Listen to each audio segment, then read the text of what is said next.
Honored to be here in Coeur d'Alene, Idaho. My first time to preach in your city. How many have been to one of my seminars before or have seen one of the tapes before? Oh, quite a few, okay. How many have not? And how many do not understand the question so far? Okay, that's what I thought. Well, great. It's an honor to be here. I tell folks right up front before I get started too far, because I don't want anybody sneaking up on me, I believe the Bible is the infallible, inspired, inerrant Word of the living God. I believe it from cover to cover. I even believe the cover on mine. It says Kent Hovind. I believe that. And what I try to do in my seminars, I have three distinct goals. Number one, I want to strengthen your faith in the Word of God. Number two, if you're not saved, I'm going to try to get you saved. I'm after you. I'll tell you right now, I'm after you. Okay. Number three, if you're saved and you're not doing much for the Lord, then I'm going to try to make you uncomfortable. Everybody ought to find something to do for the Lord, okay? The worst of you could serve as bad examples, if nothing else. But you all find something to do for the Lord. All right, this is not my wife. This is just a picture of her. We live in Pensacola, Florida. I've been there 12 years. We have 3 kids, one of each. My kids are, at this time, 21, 22, 23, a year and 2 weeks apart. We call that family planning where I come from. Got the 2 boys married off now, and as soon as I find someone to take over payments on my daughter, I'm going to be home free. So that's the plan. One of my hobbies for many years, I have been collecting science books. I like science. And you can ask any of my kids or ask my wife, when I get bored, which isn't too often around our place, I just read science books. I like science. Taught it for 15 years. Even though I'm not teaching it anymore, I still like to study. It's so many neat things to learn. And there's an awful lot of good science in these books. But folks, there are some lies in our science books. Now, I'm not against science. I'm not against schools. I'm not against teachers. My brother's in his 34th year teaching public school. My mom retired from teaching public school. There's an awful lot of good, godly teachers in the system. But there's some poison in these books. We're going to cover some of that tonight. Richard Dawkins, who hates creationists, said, "It is absolutely safe to say that if you meet someone who claims not to believe in evolution, that person is ignorant, stupid, or insane, or wicked." Well, Richard, I'll send you a copy of this tape, because I'm going to show you 100 reasons why evolution is so stupid. We need to define a few terms, okay? According to the dictionary, stupid means lacking normal intelligence, foolish, silly, a stupid idea, dull and boring. I think evolution is stupid. Now, my mama used to get mad at me when I used that word, so it's a little hard for me, but Bill said, "Brother Hovind, I want you to preach on 100 reasons why evolution is stupid." Okay, Bill, well, you asked for it, so here goes, all right? Let's define some other terms now. The word evolution has at least 6 different meanings, and I've done 58 debates now, and if you're going to get into a debate on evolution with anybody, you better first define what you're talking about, because this is a very slippery term, okay? First, we have cosmic evolution. That would be the Big Bang. There is no evidence whatsoever for that. We'll get into that in just a moment. Then we'd have to have chemical evolution. See, the Big Bang supposedly made hydrogen. Well, how did we get 92 elements, plus the synthetic ones? I mean, how did the chemicals evolve? They don't talk about that much, but that would have to happen.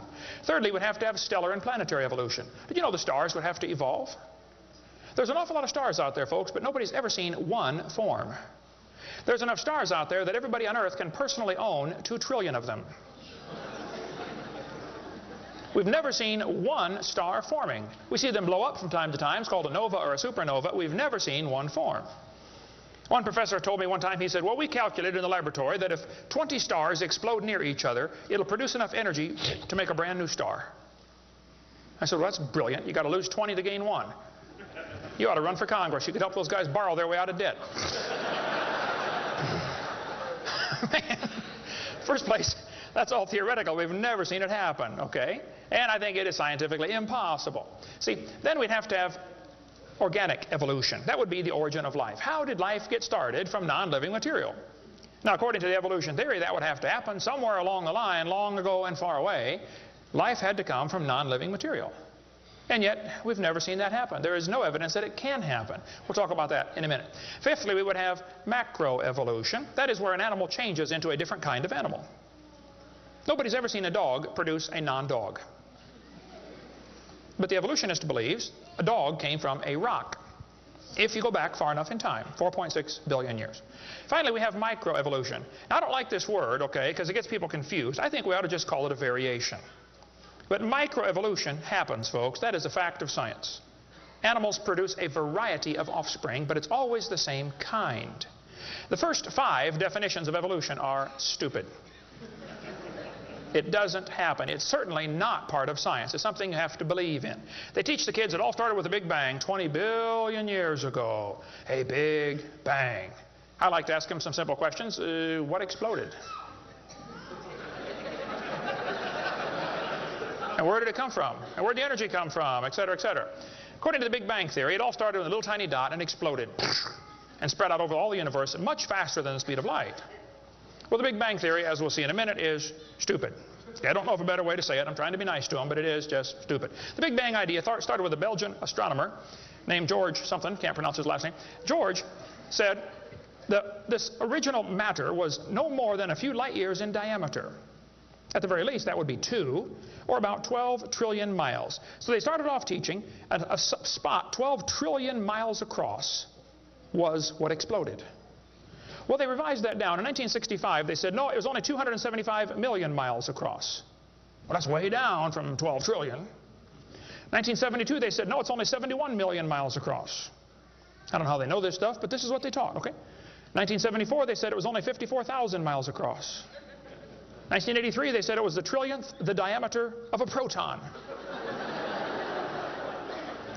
Now they're saying it's nothing at all. Nothing exploded. And here we are. This is what the textbooks teach.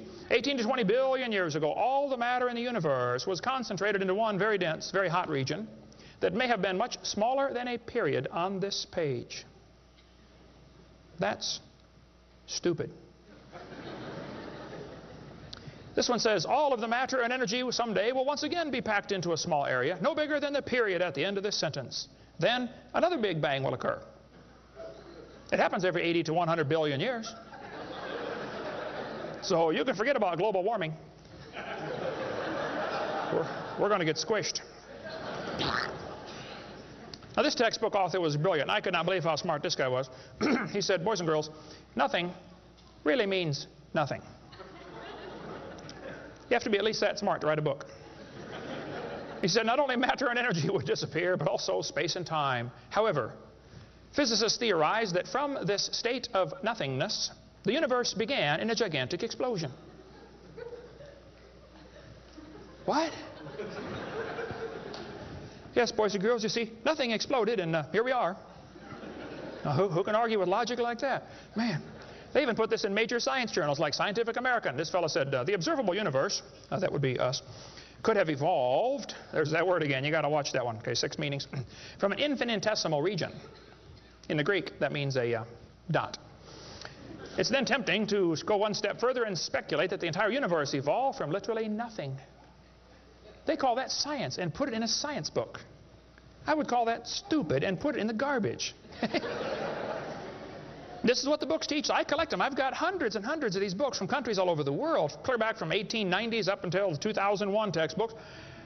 They're teaching this kind of stuff, folks. This one says, all the matter in the universe was drawn into this little tiny dot.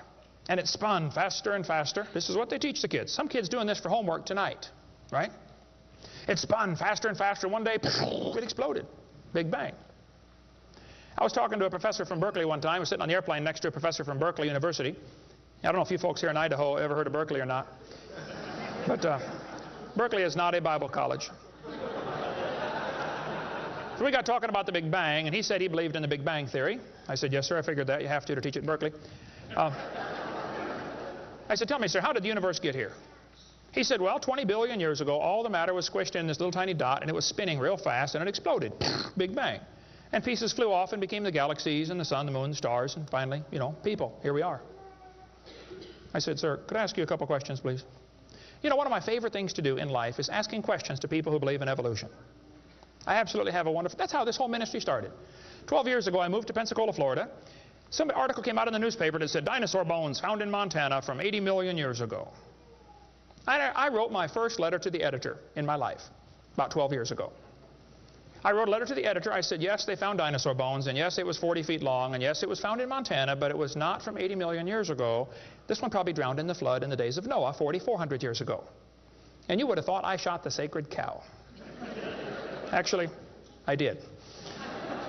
Boy, there began to be quite a battle in the newspaper, letters to the editor flying back and forth, and finally a university called me and asked me to do a debate with one of their professors. Well, I'd never had a debate in my life except with my wife, and I lost those every time. So I was not excited about debating, but I said, well, how do you do it? What do you want? And the guy said, well, you send us 30 questions, and the other guy will send in 30 questions, and we'll discuss those questions for the debate. I said, okay. So I sent him 30 questions. I thought they were perfectly legitimate, fair questions. I said, a woodpecker's tongue goes all the way around the back of his head and comes on top of his left eyebrow, left nostril here. Would you please show me any fossils that have been found, intermediate species between a normal bird and a woodpecker, with his tongue going all the way around his head? What evidence do you have of how this evolved? That question never came up. I don't know what happened to it. But I said, termites chew on wood and they swallow it, but termites can't digest it. It goes into their stomach, and there's little tiny critters in their intestines that actually digest the cellulose. Now, those little critters can't live without the termite, and those termites can't live without those critters. Which one evolved first? I thought it was a fair question, but it never came up. I don't know what happened. I think they lost my list. But anyway, one of my favorite things to do is asking questions to people who believe in evolution. So I asked this professor if I could ask him some questions about the Big Bang. He said, sure, what would you like to know? I said, well, sir, you told me 20 billion years ago all the matter in the universe was squished in this little tiny dot. And it was spinning faster and faster and exploded. I said, where did all this matter come from? He said, well, we don't know that for sure. I said, okay, now, sir, hold it. If I told you that I believe about 6,000 years ago God created the heaven and the earth like the Bible teaches, you're going to say, and where did God come from? And I don't know.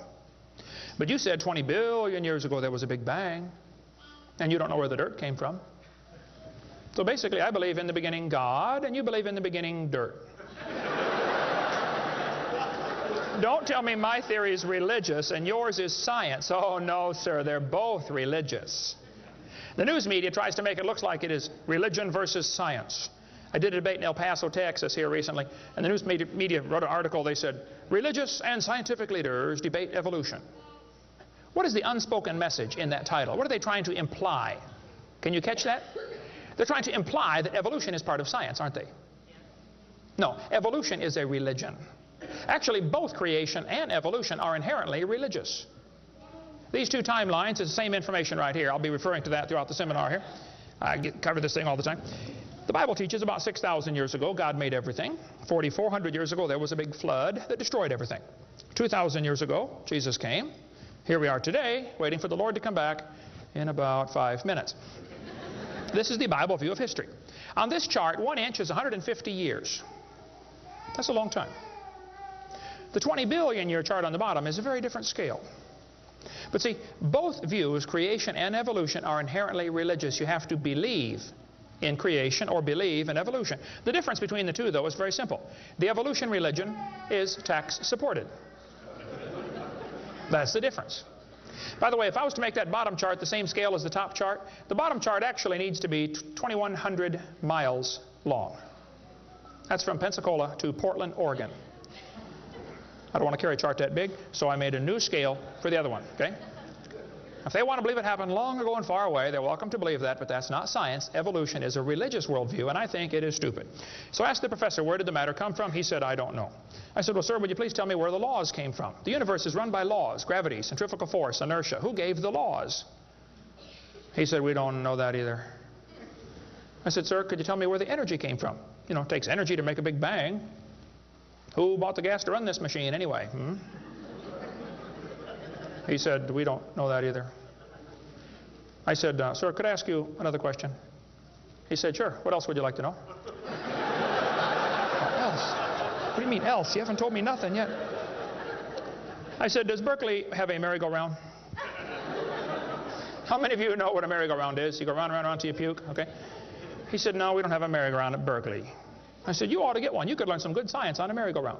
If you put some fourth graders on a merry-go-round, are there any fourth graders in here tonight? Who's in fourth grade? All right, I like fourth graders. I spent the best 5 years of my life in the fourth grade. That's before they diagnosed ADD. Put some fourth graders on the merry-go-round. I like using fourth graders because they're tough and they're expendable. And we're going to get the high school football team out there to get that thing spinning clockwise as fast as it will possibly go. Now, if you have a digital watch, you may not know what clockwise means. I'll explain it later. We're going to spin the merry-go-round clockwise. The kids are going to go through 4 phases. They start off in phase